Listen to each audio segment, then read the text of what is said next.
Hello, good morning students. Today we are going to start SYBCom semester 4. Semester 4 ને આજે આપણે શરૂઆત કરવાના છે. ફર્સ્ટ ઓફ ઓલ આપણે એમાં સ્ટાર્ટિંગ કરીશું ટેક્સેશનની.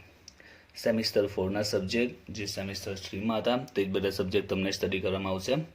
તેમાં આપણે પહેલો સબ્જેક્ટ આજથી શરૂઆત કરવાના છે accountancy and taxation.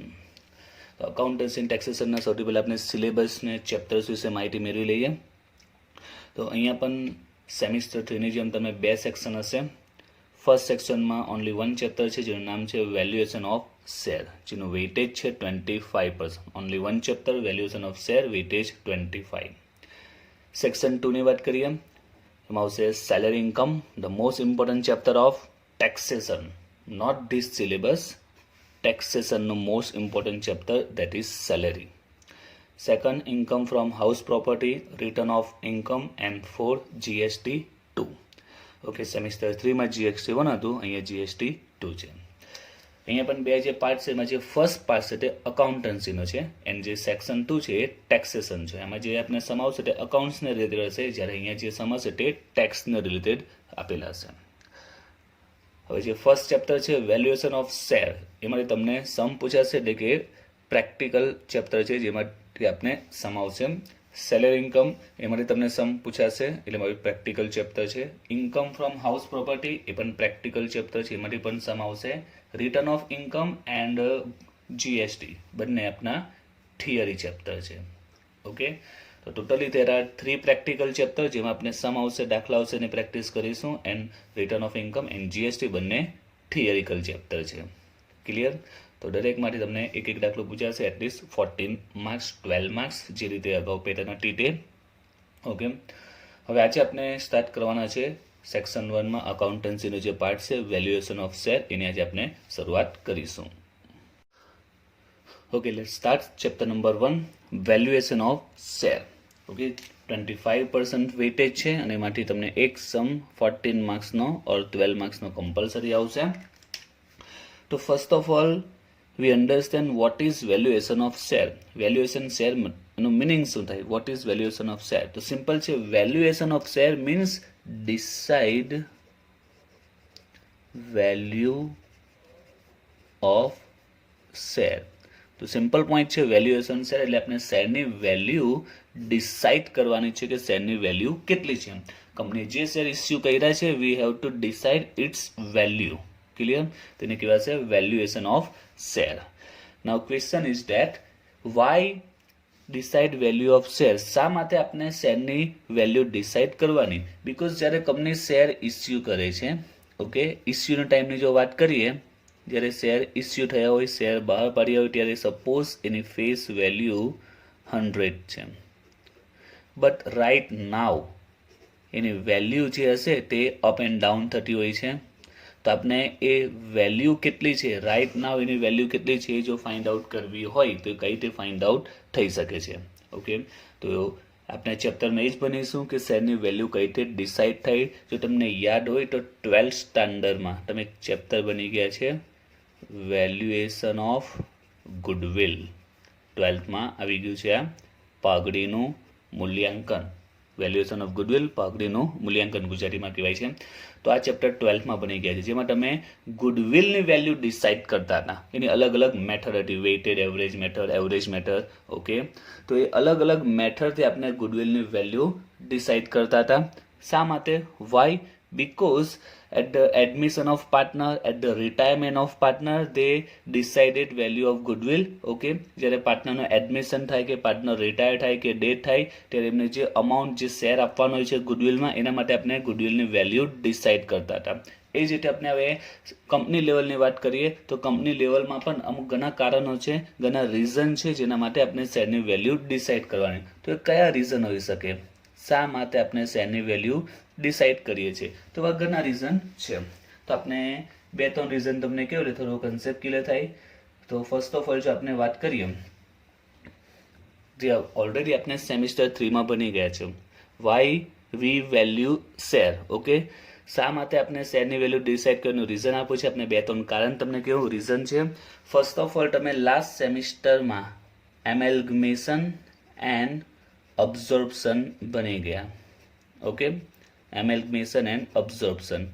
Okay, we learn in this chapter one company take over other company, right? તો in that case જે one company છે એ એટલે કે જે ન્યૂ કંપની કહેવાય તે અધર કંપની એટલે કે ઓલ્ડ કંપનીને શેર ઇસ્યુ કરે છે, રાઈટ? શેર ઇસ્યુ કરે છે. સપોઝ 5000 શેર ઇસ્યુ કર્યા એટ 120, જેની ફેસ વેલ્યુ છે 100. હવે અહીંયા ક્વેશ્ચન થાય કે શેરની ફેસ વેલ્યુ 100 છે પણ જે ઇસ્યુ કર્યા એ કઈ પ્રાઇસમાં 120. તો how dare decide this price? કઈ રીતે ડિસાઇડ કર્યું કે 120 કે 130 કે 150 એ કઈ રીતે ડિસાઇડ થાય? તો એના માટે શેરની વેલ્યુએશન કરશે. શેરની વેલ્યુએશન કરશે કે આ શેરની અત્યારે વેલ્યુએશન શું છે, એની અલગ અલગ મેથડ્સ છે જે આપણે ચેપ્ટરમાં ભણવાના છે. તો એમેલ્ગમેશન અને અબ્ઝોર્પ્શનમાં આપણે જોયું હતું જ્યારે એક કંપની બીજી કંપનીને ટેક ઓવર કરતી હોય છે ત્યારે શેર જે ઇસ્યુ કરે છે તે એમાં એક ચોક્કસ વેલ્યુ આપેલી હોય છે કે આ વેલ્યુ શેર ઇસ્યુ કરે છે. એ જ રીતે તમને બીજું યાદ હોય તો એમાં એક પોઈન્ટ આવતો હતું કે 3 શેર હશે એની સામે 2 શેર ઇસ્યુ કરશે. ઓલ્ડ કંપનીના 3 શેર સામે ન્યૂ કંપની કેટલા શેર ઇસ્યુ કરશે? 2 શેર. તો આ કેલ્ક્યુલેશન માટે પણ આ શેરની વેલ્યુએશન કામ પડે છે. જો આના માટે તમને યાદ હોય તો અબ્ઝોર્પ્શન અમેલ્ગમેશનમાં શોર્ટ સમમાં એક્ઝામના ટાઈમ પર શોર્ટ સમમાં તમને એક સમ ગણાવ્યો હતો ઇન્ટ્રિન્સિક વેલ્યુ વાળો. જો યાદ હશે તમને ઇન્ટ્રિન્સિક વેલ્યુ. તો ઇન્ટ્રિન્સિક વેલ્યુ વખતે મેં તમને કહ્યું હતું ઇન્ટ્રિન્સિક વેલ્યુ કંઈ નથી, એમાં આપણે જે કેલ્ક્યુલેશન કરેલી હતી ઇન્ટ્રિન્સિક વેલ્યુ એ વેલ્યુએશન ઓફ શેર જ હતી. એ દાખલામાં જે તમને યાદ હશે લાસ્ટ ટાઈમ પર મેં ચેપ્ટરમાં કરાવેલું હતું શોર્ટ સમમાં ઇન્ટ્રિન્સિક વેલ્યુનો એક સમ કરાવ્યો હતો. એમાં કહ્યું હતું કે ડિટેલમાં તમે સેમિસ્ટર 4માં ભણશો તો આ ઇન્ટ્રિન્સિક વેલ્યુ એ વેલ્યુએશન શેરની એક મેથડ જ છે. વેલ્યુએશન શેરની જે 3 મેથડ છે એમાંની એક મેથડ છે ઇન્ટ્રિન્સિક વેલ્યુ, જે આપણે અમેલ્ગમેશન અબ્ઝોર્પ્શનના શોર્ટ સમમાં જોયું હતું. એમાં તમને સમજાવ્યું હતું કે હાઉ દે ડિસાઇડ કે how many share issue against how many share, કેટલા શેર સામે કેટલા શેર ઇસ્યુ કરવામાં આવે છે એની કેલ્ક્યુલેશન કઈ રીતે થાય છે ઇન્ટ્રિન્સિક વેલ્યુમાં એક સમમાં આપણે જોઈ હતી. તો વેલ્યુએશન શેરના ઘણા રીઝન છે. એક રીઝન આપણે કહી શકીએ, એ સિવાય આપણે જો 2-3 રીઝન બીજા તમને કહું તો બીજા રીઝનની આપણે વાત કરીએ જ્યારે કંપનીનું રિકન્સ્ટ્રક્શન થાય, રિકન્સ્ટ્રક્શન, તો ત્યારે શેરની વેલ્યુ ડિસાઇડ કરવામાં આવે છે.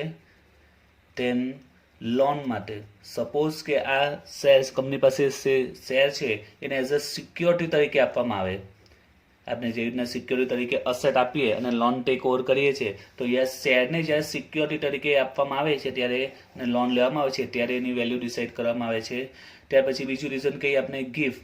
જો કંપની આ રીતના શેર ગિફ્ટ આપે, ઓકે, તો ગિફ્ટ ટેક્સની કેલ્ક્યુલેશન માટે શેરની વેલ્યુ ડિસાઇડ કરવી જરૂરી છે. જો કંપની શેર ગિફ્ટ આપે આ રીતના શેર તો ગિફ્ટ પર પણ ટેક્સ લાગે છે. જે આપણે ગિફ્ટ આપીએ છીએ કોઈ પર્સનને એના પર બીજો અમુક અમાઉન્ટથી વધારે હશે, ઓકે, અમુક સિલેક્ટેડ અમાઉન્ટથી જો વધારે અમાઉન્ટની આપણે ગિફ્ટ આપીશું તેના પર બી ટેક્સ લાગશે. તો આ રીતે ઘણા રીઝન છે કે શા માટે શેરની વેલ્યુ ડિસાઇડ કરવામાં આવે છે. અને આ ચેપ્ટરમાં આપણે એ જ બનીશું how decide value of share. Okay, એની અલગ અલગ મેથડ આપણે આ ચેપ્ટરમાં જોવાના છે. Okay, now let's start method of valuation of share. શેરની વેલ્યુ ડિસાઇડ કરવાની method. There are 3 method for valuation of share. First one is net asset valuation method. First method કઈ છે? Net asset valuation method, or એને બીજા નામથી પણ ઓળખવામાં આવે છે. એનું બીજું નામ છે intrinsic value method. ઇન્ટ્રિન્સિક value method જે અગાઉ સમજાવ્યું જ સેમ 3માં એક શોર્ટ સમમાં સમજાવ્યું હતું. Breakup value method and asset backing method. તો ફર્સ્ટ મેથડ છે નેટ એસેટ, જેના અલગ અલગ નામ છે. તમારે બધા નામ યાદ રાખવાની જરૂર નથી, તમારે ફર્સ્ટ એન્ડ સેકન્ડ, ઓકે, આ બે નામ ખાસ યાદ રાખવાના છે. એક્ઝામમાં અને બુક્સમાં તમે જ્યારે પ્રેક્ટિસ કરશો તો તમને આ નામનો ઉલ્લેખ કરેલો જોવા મળશે. ઓકે, તે સો net asset or intrinsic value. ક્વેશ્ચનમાં આ બે નામનો યુઝ થયો હશે, ચારનો યુઝ થતો નથી, બટ આપણે નોર્મલી યાદ રાખવાના કે બીજા નામ પણ છે નામ. ક્લિયર? તો net asset or intrinsic value, net asset or intrinsic value. હવે આ મેથડ પ્રમાણે કઈ રીતે શેરની વેલ્યુએશન કરીશું તો એના જે સ્ટેપ છે સ્ટેપ જોઈ લે. એકદમ સિમ્પલ સ્ટેપ છે, એકદમ ઇઝી સ્ટેપ છે. તો સૌથી પહેલું સ્ટેપ છે તેનું નામ પ્રમાણે છે નેટ એસેટ વેલ્યુએશન મેથડ. એટલે સૌથી પહેલું step we have to find out net asset. We have to find out net asset. હવે નેટ એસેટ કોને નથી ખબર કઈ રીતે શોધવાનું? Okay, everybody know how to find out net asset. Net એસેટનો સિમ્પલ ફોર્મ્યુલા છે અસેટમાંથી લાયબિલિટી માઇનસ કરવાની. અબ્ઝોર્પ્શન, એમેલ્ગમેશનમાં, એફવાયમાં પણ કન્વર્ઝન ફર્મ ટુ કંપની દરેકે દરેક ચેપ્ટરમાં આપણે નેટ એસેટ બની ગયા છે. બટ એ ચેપ્ટર્સમાં નેટ એસેટનો ફોર્મ્યુલા તો total taken asset minus total taken liability. Means new company જે પણ અસેટ કે લાયબિલિટી ટેક ઓવર કરે છે એને આપણે કન્સિડર કરતા હતા. But here we consider all asset and all liabilities. એટલે ફોર્મ્યુલા આવશે total asset minus total liabilities. એવું નહીં આવશે કે કંપનીએ કઈ અસેટ ટેક ઓવર કરી છે કઈ નથી કરી. આપણે કઈ વિચારવાનું, જેટલી પણ અસેટ છે okay, we consider total asset, any asset and any liabilities. Okay, every asset and every liability we will consider here. Total asset minus total liabilities. Okay, જે આવશે આપણે એને કહીશું net asset. Now one point remain in mind, that is method of valuation of share. એટલે કે અહીં આપણે શેરની વેલ્યુ ડિસાઇડ કરીએ છીએ. Now question is which share? There are two type of share, equity share or preference share. તો ક્વેશ્ચનમાં માઇન્ડમાં set કરી દેજો કે આ જે વેલ્યુએશન ઓફ શેર છે તો આપણે ઇક્વિટી શેરની ઓલવેઝ વેલ્યુ ડિસાઇડ કરીશું, નોટ પ્રેફરન્સ શેર. ક્વેશ્ચનમાં જ્યારે પણ પોઈન્ટ પૂછેલો હોય find out value of share, decide value of share means which one, that is equity. Clear? Preference શેરની આપણે વેલ્યુ નથી ફાઇન્ડ આઉટ કરવાની, we have to find out value of equity share. Clear? એના માટે આપણે જે અસેટ મળી છે, ઓકે, આ અસેટ કોની કહેવાશે? શેર હોલ્ડરની કહેવાશે. બિઝનેસમાં એટલું ઇન્વેસ્ટમેન્ટ થયું છે બધું શેર હોલ્ડરનું કહેવાશે, રાઈટ? જેટલું પણ અસેટ છે, ઓકે, તો એ દરેકે દરેક એસેટના ઓનર કોણ કહેવાશે? Share holder. કયા share holder? Equity share holder and preference holder. Okay, બંનેને કમ્બાઇન એસેટ કહેવાય. But we have to find out value of share which one? Equity. આપણે ઇક્વિટી શેરની વેલ્યુ ફાઇન્ડ આઉટ કરવાની. એટલે આમાંથી આપણે જે ટોટલ નેટ એસેટ અત્યારે મળી છે એમાં આપણે ઇક્વિટીના પાર્ટ્સની, ઇક્વિટી શેર હોલ્ડરના ભાગની, ઓકે, એમના પાર્ટ્સની નેટ એસેટ કેટલી છે એ આપણે શોધવી પડશે. એટલે એના માટે આમાં એક બીજો એક્સ્ટ્રા સ્ટેપ એડ થાય છે કે જે નેટ એસેટ આવી છે એમાંથી પ્રેફરન્સ એની જે પણ લાયબિલિટી હોય એ આપણે માઇનસ કરી દઈશું. પ્રેફરન્સ એની જે પણ લાયબિલિટી, તો પ્રેફરન્સ એની કઈ લાયબિલિટી હોય છે? તો પ્રેફરન્સ એની એક તો એની કેપિટલ હોઈ શકે, તો કેપિટલ આપણે માઇનસ કરીશું. પ્લસ જો એનો કોઈ ડિવિડન્ડ એરર્સ હોય એટલે કે ડિવિડન્ડ બાકી હોય તે માઇનસ કરીશું. એન્ડ જો કોઈ ડિવિડન્ડ પ્રપોઝ કર્યો, પ્રપોઝ મીન્સ એટલે કે જસ્ટ ડિક્લેર કર્યું છે, જે પે કરવાનું બાકી છે એ પ્રપોઝ ડિવિડન્ડ. એટલે ઇન શોર્ટ હવે જે આપણે એસેટ મળશે, ઓકે, આ એસેટ કોની કહેવાય?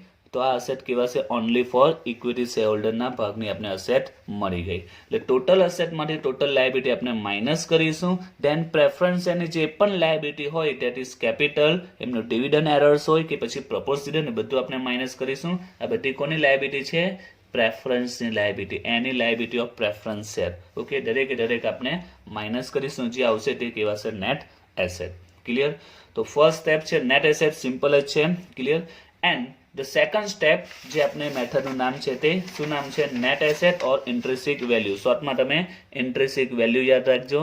તો હવે સેકન્ડ સ્ટેપમાં તમારે એની ઇન્ટ્રિન્સિક વેલ્યુ મળી જશે. એટલે ઇન શોર્ટ બે સ્ટેપમાં ફર્સ્ટ મેથડ કમ્પ્લીટ થશે. તો સેકન્ડ સ્ટેપ ઇન્ટ્રિન્સિક વેલ્યુનો ફોર્મ્યુલા છે total asset, net asset divide by total number of equity share. જે નેટ એસેટ આવશે એને આપણે total number of equity share સાથે ડિવાઇડ કરી દઈશું એટલે ઇન્ટ્રિન્સિક વેલ્યુ મળી જશે. First method is over. તો એકદમ સિમ્પલ છે ફર્સ્ટ મેથડ, ઇઝીલી તમને માર્ક્સ મળી જશે. હવે નેટ એસેટ ફાઇન્ડ આઉટ કરતા આપણે બધાને આવડે જ છે. ઓકે, એમાં ન્યૂ પોઈન્ટ શું રહે થયો કે પ્રેફરન્સ એની કોઈ પણ પ્રકારની લાયબિલિટી હોય, એની liability of preference share will be deducted here. After get we will get net asset for the parts of equity share holder. Equity share હોલ્ડરના ભાગને આપણે નેટ એસેટ મળી જશે. દેન ઇન્ટ્રિન્સિક વેલ્યુનો formula net asset divide by total number of equity share. Okay, now second મેથડની વાત કરીએ. The second one is, તો સેકન્ડ મેથડ છે yield મેથડ ઓર એનું બીજું નામ છે market value. yield method, market value અને એનું થર્ડ નેમ છે last earning capacity valuation method. Earning capacity valuation method. અહીંયા પણ તમારે જે ફર્સ્ટ ને સેકન્ડ એ બે નામ યાદ રાખવાના છે. ક્વેશ્ચનમાં પૂછશે તો ફર્સ્ટ અથવા સેકન્ડનો અંડર ક્વેશ્ચનમાં આપેલો હશે કે yield મેથડ પ્રમાણે ફાઇન્ડ આઉટ કરો ઓર માર્કેટ વેલ્યુ ફાઇન્ડ આઉટ કરો. ક્લિયર? અને જે મોસ્ટ યુઝમાં આવે છે તો ફર્સ્ટ મેથડ માટે ઇન્ટ્રિન્સિક વેલ્યુ એન્ડ સેકન્ડ માટે market value. Intrinsic value and market value. Okay, તો આ બે નામને પરફેક્ટ યાદ. ક્વેશ્ચનમાં ઓલમોસ્ટ આ બે નામ છે યુઝ કરવામાં આવશે. જે બીજા પણ જે યુઝ થશે બટ 99% કેસીસમાં ક્વેશ્ચનમાં આ રીતે હશે find out value of share by intrinsic value or by market value, અથવા ડાયરેક્ટ ક્વેશ્ચન હશે કે find out intrinsic value or find out market value. Okay, અને થર્ડ નેમ છે એનું અર્નિંગ કેપેસિટી વેલ્યુએશન મેથડ. હવે આના આપણે સ્ટેપની વાત કરીએ તો એ સ્ટેપ સ્ટાર્ટ કરીએ એ સૌથી પહેલા આપણે પોઈન્ટ સમજવાનો છે કે કંપની શું કામ કરે છે, વાય કંપની વર્ક્સ. કંપનીનો પર્પઝ શું હોય? Profit, right. કંપની જે વર્ક કરતી હોય છે પ્રોફિટ માટે વર્ક કરતી હોય છે. હવે ક્વેશ્ચન જ્યારે કંપનીને પ્રોફિટ આવે, સપોઝ કે કંપની 5 લાખ પ્રોફિટ, કંપનીને 5 લાખ પ્રોફિટ મળે છે. હવે આ પ્રોફિટનું કંપની શું કરે છે? in any financial year company got 5 lakh rupees profit. Now which step company should take after getting 5 lakh profit? Okay, P&L આપણે વાત કરીએ, પ્રોફિટ એન્ડ લોસ અકાઉન્ટમાં આપણે જોયું તો 5 લાખનો પ્રોફિટ શો કરે છે. તો પ્રોફિટ માટે આપણે બીજું શું કરીશું? તો કંપનીએ એવરી યર શું પે કરવો પડે છે? ટેક્સ પે કરવો પડે છે. તો કંપની સૌથી પહેલાં ટેક્સ પે કરશે. સપોઝ 15% ટેક્સ છે, એટલે કેટલો ટેક્સ પે કરશે? 2,50,000 ટેક્સ પે કરશે. એટલે બેલેન્સ કેટલી રહી? 250 બેલેન્સ રહી. ધેન હવે શું કરશે આગળનું નેક્સ્ટ સ્ટેપ? તો આપણે ખબર છે કંપની ડિવિડન્ડ પે કરે છે. કેમાંથી પે કરે છે ડિવિડન્ડ? તો always company pay dividend from profit માટે. અત્યારે પ્રોફિટ 250 છે, તો સૌથી પહેલાં કયું ડિવિડન્ડ પે કરશે? તો કંપની પ્રેફરન્સ હોલ્ડરને સૌથી પહેલાં ડિવિડન્ડ પે કરશે. સૌથી પહેલાં ડિવિડન્ડ કોને પે કરશે? પ્રેફરન્સ. સપોઝ પ્રેફરન્સ એનું ડિવિડન્ડ આવ્યું 50,000. Now how many profit remaining company have? That is 2 lakh. Okay, હવે શું કરશે? હવે 2 લાખ પ્રોફિટ છે, હવે કોને ડિવિડન્ડ પે કરશે? તો હવે ઇક્વિટી શેરહોલ્ડરને ડિવિડન્ડ પે કરશે. ઓકે, તો નોર્મલી પ્રોફિટમાંથી કંપની આ સ્ટેપ્સ ફોલો કરતી હોય છે. સૌથી પહેલાં ટેક્સ પે કરે છે, ટેક્સ પે થશે, પછી પ્રેફરન્સ ડિવિડન્ડ પે કરશે અને ત્યાર પછી ઇક્વિટી ડિવિડન્ડ પે કરશે. હવે અહીંયા ક્વેશ્ચન થાય, પ્રેફરન્સને કેટલું ડિવિડન્ડ મળશે? Okay, how much dividend preference holder get? It was always fixed. જ્યારે પણ આપણે પ્રેફરન્સ શેર કેપિટલ જોઈએ, કોઈ પણ ક્વેશ્ચનમાં તમે જો પ્રેફરન્સ શેર આગળ પર્સન્ટેજ આપેલા હોય, 10%, 5% preference capital, 8% preference capital. Equity શેરમાં તમે આગળ કોઈ પર્સન્ટેજ જોયા છે? 5% equity share, 6% equity share capital? No. Preference તમને ખબર છે આ શું બતાવે છે? Rate of dividend. એટલે કે પ્રેફરન્સ શેરનો રેટ ઓફ ડિવિડન્ડ ફિક્સ જ છે. 10%, 5%, 8% એ ઓલવેઝ ફિક્સ જ છે. પ્રેફરન્સ હોલ્ડરનો રેટ ઓફ ડિવિડન્ડ ફિક્સ જ છે, 10, 5, 8. ઇક્વિટીનો ફિક્સ્ડ નથી. તો ઇક્વિટીને જે ડિવિડન્ડ પે થાય છે એ કઈ રીતે ડિસાઇડ થાય છે? રેટ ઓફ જે ડિવિડન્ડ છે એ કઈ રીતે ડિસાઇડ થશે? એમને કેટલા પર્સન્ટેજ ડિવિડન્ડ આપે? તો એ dividend company every year declare કરતી હોય છે. કોઈ વર્ષે આપણે 10%, 5%, 20% કે 50%, 80%. તો ઇક્વિટી પર company every year dividend declare કરશે. ઓકે, અલગ અલગ અમાઉન્ટ એની હોઈ શકે, જે પ્રેફરન્સનું ફિક્સ હોય છે.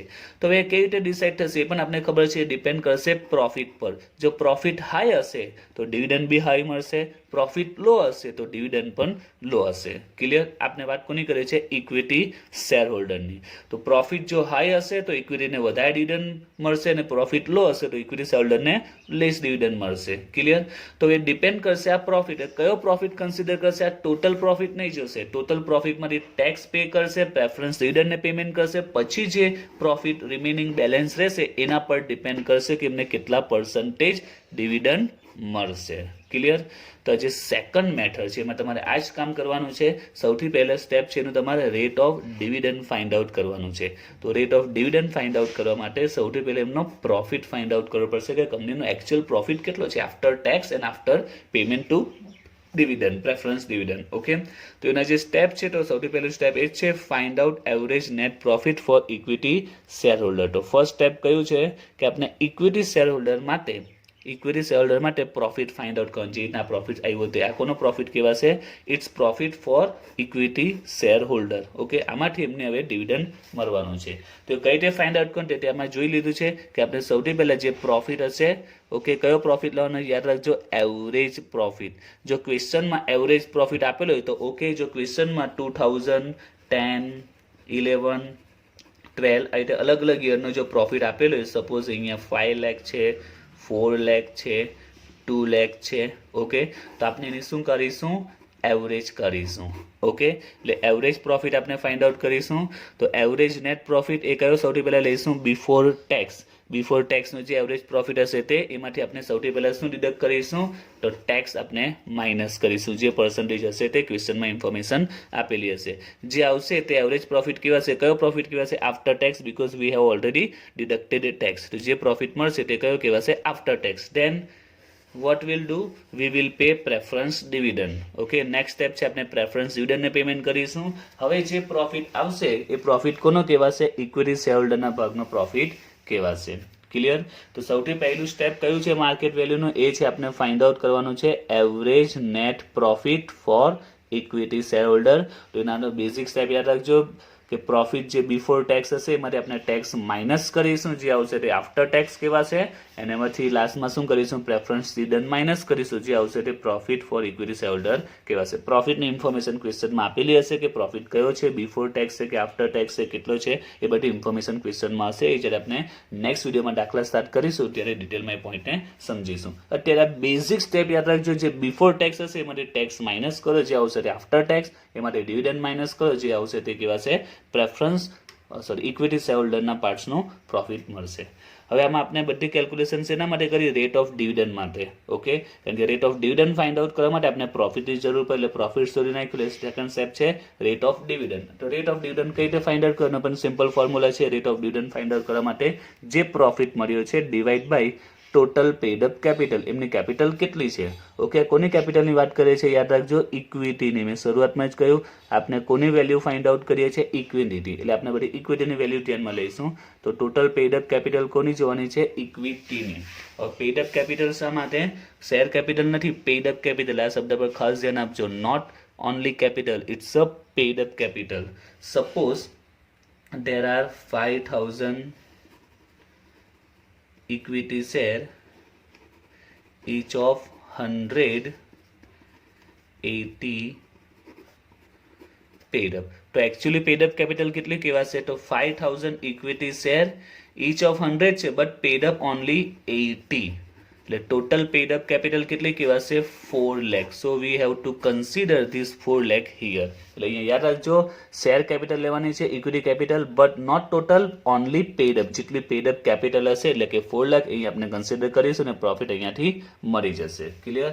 એન્ડ લાસ્ટ સ્ટેપ માર્કેટ વેલ્યુનો ઓનલી 3 સ્ટેપ છે. સેકન્ડ મેથડના 3 સ્ટેપ છે. ફર્સ્ટમાં ઓનલી 2 સ્ટેપ હતા, આમાં 3 સ્ટેપ છે. તો લાસ્ટ સ્ટેપ છે આપણે માર્કેટ વેલ્યુ મળી જશે. માર્કેટ વેલ્યુનો ફોર્મ્યુલા છે rate of dividend divided by expected rate of return. Now what is expected rate of return? So expected rate of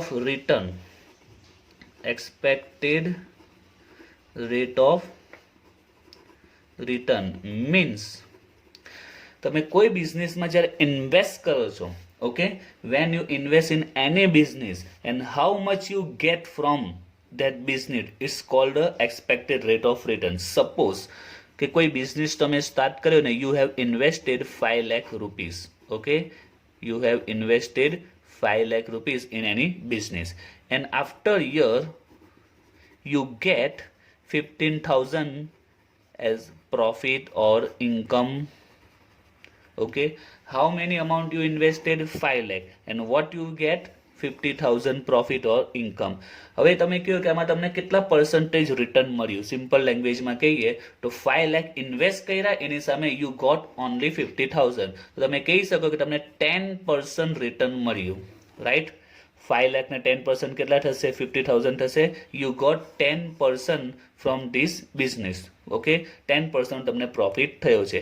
it's called expected rate of return. તો તમારું mind set થઈ જાય એમાં કે 5 લાખ ઇન્વેસ્ટ કર્યા, તેમાં 50,000 મળ્યા, ઇટ મીન્સ તમને 10% આમાં પ્રોફિટ મળે છે. હવે તમે સપોઝ કે નેક્સ્ટ યર 20 લાખ ઇન્વેસ્ટ કરો તો તમને ખ્યાલ આવી જશે કે 10% આમાં એક્સપેક્ટેડ છે, એટલે તમને કેટલો પ્રોફિટ મળશે? 2 લાખનો પ્રોફિટ મળશે. Okay, so what is expected rate of return in any business? When you invested some amount, after 1 year what you will get? Okay, in अपने percentage में जो convert करीશું, it's called expected rate of return. જે question માં આપેલો છે, we don't have to find out in any sum, already given in question. Clear? તો market value last find out કરવાની હશે, એનો ફોર્મ્યુલા છે રેટ ઓફ ડિવિડન્ડ, જે આપણે અહીંયા ફાઇન્ડ આઉટ કરીશું, divided by expected rate of return, જે ક્વેશ્ચનમાં ઓલરેડી આપેલો હશે, ઇનટુ, હવે અહીંયા પણ ધ્યાન રાખજો, paid up value per share. કયા શેર? ઇક્વિટી. ઓલવેઝ આપણે કયા શેર કન્સિડર કરીશું? Equity share. Now paid up value, તો paid up value per share, જેમ કે એક્ઝામ્પલ લીધેલું કે 5000 share, each of 180 paid up, તો paid up value per share કેટલી કહેવાશે?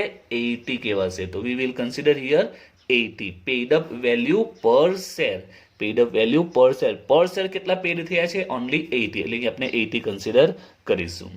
ક્લિયર? તો સેકન્ડ મેથડ માર્કેટ વેલ્યુ એ કમ્પ્લીટ થઈ ગઈ.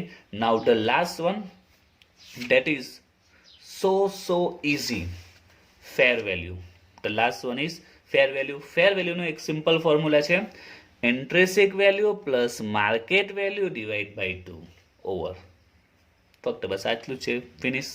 તો હવે intrinsic value means first method, market value second method. In short fair વેલ્યુમાં શું કરવાનું છે? ફર્સ્ટ એન્ડ સેકન્ડ જે આન્સર આવશે ઇન્ટ્રિન્સિક ને માર્કેટનો, એની બસ આપણે એવરેજ કરવાની છે. It's called fair value. Clear? એટલે ફેર વેલ્યુમાં આપણે કોઈ એક્સ્ટ્રા મહેનત નથી કરવાની. ઇન્ટ્રિન્સિક ને માર્કેટ વેલ્યુ આપણે ફાઇન્ડ આઉટ કરીશું જ, બસ એની એવરેજ કરવાની છે. It's called fair value. અને એક્ઝામમાં પ્રેક્ટિસ કરશો ત્યારે, બુક્સમાં તમે જોશો ત્યારે, you got only fair value. ક્વેશ્ચનમાં તમને આ જ કીધું હશે, find out fair value, not intrinsic market. Most of ક્વેશ્ચનમાં તમને કહેશે ફેર વેલ્યુ ફાઇન્ડ આઉટ કરો. It's means you have to find out intrinsic and also market value. Okay, તો અહીંયા આજનો વિડીયો આ કમ્પ્લીટ થાય છે. તો આજે તમારે શું કામ કરવાનું તેની જો વાત કરી દઉં, તો જે વેલ્યુએશન ઓફ શેર છે ને, જે મેથડના જે સ્ટેપ છે, ઓકે, આ જે ફર્સ્ટ મેથડના સ્ટેપ છે તે ફર્સ્ટ મેથડ, ધેન આ જે સેકન્ડ મેથડ છે તે, તો એ સેકન્ડ મેથડના સ્ટેપ, ઓકે, બંને, અને થર્ડ મેથડ છે ફેર વેલ્યુ, એ સ્ટેપ તમારે નોટમાં રાઇટ ડાઉન કરવાના છે. નેક્સ્ટ વિડીયોમાં આપણે આ ચેપ્ટરના સમ સ્ટાર્ટ કરીશું. Okay, thank you very much.